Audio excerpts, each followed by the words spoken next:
Hello everyone, আসসালামু আলাইকুম। চলে আসলাম নতুন একটি রেসিপি নিয়ে। আজকে আপনাদের সাথে খুব সহজে এবং অল্প সময়ে গরুর পায়া বা নেহারি রান্নার রেসিপি শেয়ার করব। গরুর পায়া কিন্তু আমাদের স্বাস্থ্যের জন্য খুবই উপকারী একটা খাবার।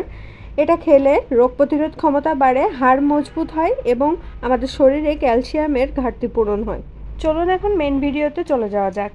এখানে আমি গরুর 3টা পায়া নিয়ে নিয়েছি। যে দোকান থেকে আমি গরুর পায়াগুলো কিনেছিলাম তিনি খুব সুন্দরভাবে কেটে দিয়েছেন। আমি এখন বাসায় এসে ভালো করে পরিষ্কার করে নিয়েছি এবং পানি ঝরিয়ে নিয়েছি। যে পাতিলে আমি গরুর পায়াগুলো রান্না করব সেই পাতিলে সবগুলো গরুর পায়া নিয়ে নিচ্ছি। দেখুন পিসগুলো কত সুন্দর করে আমাকে কেটে দিয়েছেন ওই দোকানদারওয়ালা। এখন আমি এখানে পেঁয়াজ কুচি দিয়ে দিচ্ছি প্রায় 1 কাপ মতো, আর দিয়ে দিচ্ছি 2 চা চামচ পরিমাণ আদা বাটা, 2 চা চামচ পরিমাণ রসুন বাটা। এলাচ, দারচিনি, লবঙ্গ, গোলমরিচ এবং গোটা জিরা আমি একসাথে পেস্ট করে রেখেছিলাম, সেটা এখন এখানে দিয়ে দিলাম 2 চামচ পরিমাণ।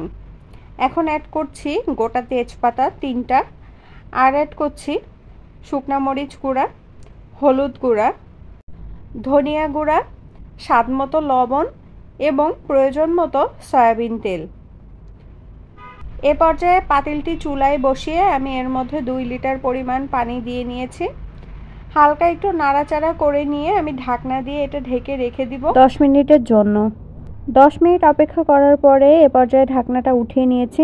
খুব ভালো করে একটু এপাশ ওপাশ করে নাড়াচাড়া করে নিয়ে আমি একদম লো হিটে এটা আবারও জাল করে নিব প্রায় 20 মিনিট মতো। ঢাকনা দিয়ে ঢেকে দিচ্ছি। 20 মিনিট অপেক্ষা করার পরে এখন ঢাকনাটা উঠিয়ে নিয়েছি। দেখুন এ পর্যায়ে কিন্তু পায়াগুলো 2/3 রান্না হয়ে গিয়েছে।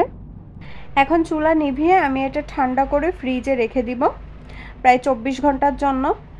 24 ঘন্টা পর আমি ফ্রিজ থেকে এটা বের করে নিয়েছি। এ পর্যায়ে আমি আবারও এটি 15 মিনিট মতো জাল করে নিচ্ছি। সাধারণত আপনারা গরুর পায়া বা নেহারি যেদিন রান্না করেন সেদিনই খেতে যাবেন না, এতে হাড়গুলোর ভিতরে মশলা ভালোভাবে ঢুকে না। আমি আপনাদেরকে আজকে যেভাবে রান্না করে দেখাচ্ছি ঠিক এভাবে আপনারা রান্না করে দেখবেন, ট্রাস্ট মি অনেক বেশি মজার হবে। তো আমি এ পর্যায়ে ভাজা জিরা গুঁড়া এবং গরম মশলা গুঁড়া ছিটিয়ে দিয়েছি উপর থেকে। এখন আবারও একটু ভালো করে নাড়াচাড়া করে নিয়ে আরও 10 মিনিট মতো এভাবে জাল করে নিব। এ পর্যায়ে দেখুন আমার নেহারি রান্নাটা কিন্তু একদম ডান হয়ে গিয়েছে। কালারটা দেখুন কত সুন্দর এসেছে এবং খুব সুন্দর অ্যারোমা বের হচ্ছিল এই রান্নাটা থেকে। এখন আমি একটা বাটিতে সার্ভ করে নিচ্ছি।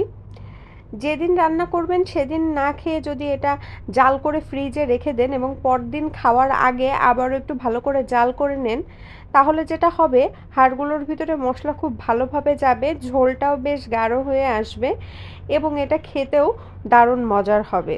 তো আমি আজকে যেভাবে দেখিয়েছি বাসায় আপনারা ঠিক এভাবেই ট্রাই করে দেখুন। ইনশাল্লাহ আপনাদের রান্নার নেহারিটাও খুব ভালো হবে খেতে। আজকের মতো ভিডিওটি এখানেই শেষ করছি। আশা করছি ভিডিওটি আপনাদের অনেক ভালো লেগেছে। পাশে থাকবেন, চ্যানেলের সাথেই থাকবেন। দেখা হবে নেক্সট ভিডিওতে। সে পর্যন্ত সবাই ভালো থাকুন, সুস্থ থাকুন। আসসালামু আলাইকুম, আল্লাহ হাফিজ।